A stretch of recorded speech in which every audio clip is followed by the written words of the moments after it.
નમસ્કાર, હું છું અંજલિ રાવલ અને તમે જોઈ રહ્યા છો ન્યૂ ભારત ન્યૂઝ। ગુજરાતમાં ચર્ચિત ચહેરાઓ વચ્ચેની આ ચૂંટણીમાં ક્યાંક સોશિયલ મીડિયા સ્ટાર્સની જીત તો ક્યાંક મોટા નામોની ચોંકાવનારી હાર। આખરે જનતાએ કોને પસંદ કર્યા અને કોને નકાર્યા તે ચિત્ર હવે સ્પષ્ટ બનતું જઈ રહ્યું છે।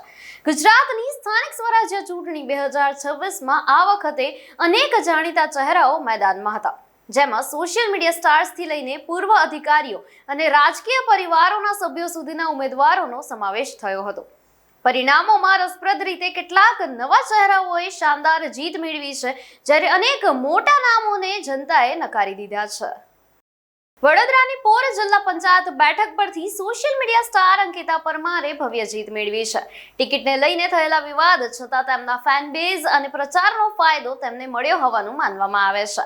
ઉનાની નગરપાલિકામાં જાણીતા લોક ગાયિકા રાજલ બારોટે 2313 મત સાથે જીત મેળવીને રાજકારણમાં સફળ એન્ટ્રી કરી છે। વિજાપુર તાલુકા પંચાયતની કુદેડા બેઠક પરથી ગુજરાતી અભિનેત્રી અને ગાયિકા નેહા સુથારે પણ જીત મેળવી છે।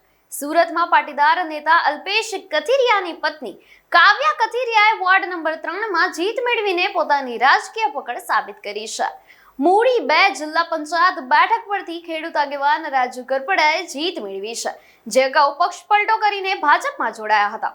તો બીજી તરફ કેટલાક મોટા નામોને આ ચૂંટણીમાં આંચકાજનક પરાજયનો સામનો કરવો પડ્યો છે। લાઠીની ચામડ બેઠક પરથી ખ્યાતનામ લોક સાહિત્યકાર માયાભાઈ આહિરની પુત્રી સોનલ ડેર પરાજિત થયા છે। પૂર્વ આઈપીએસ અધિકારી મનોજ નીનામાને શામળાજ વિસ્તારમાં ઓડ બેઠક પર આશરે 2700 મતોથી હારનો સામનો કરવો પડ્યો છે। ભેસાણ જિલ્લા પંચાયત બેઠક પરથી પૂર્વ ધારાસભ્ય ભૂપત ભાયાણીને પણ હાર મળી છે, જ્યાં આપના દિનેશ રૂપારેલિયાએ તેમને હરાવ્યા છે।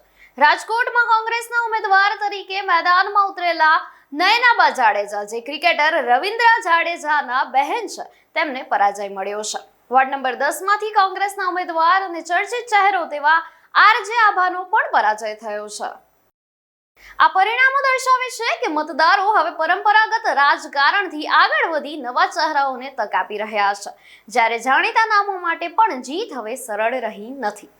આવા જ વધુ સમાચાર જોવા માટે જોતા રહો ન્યૂ ભારત ન્યૂઝ। નમસ્કાર।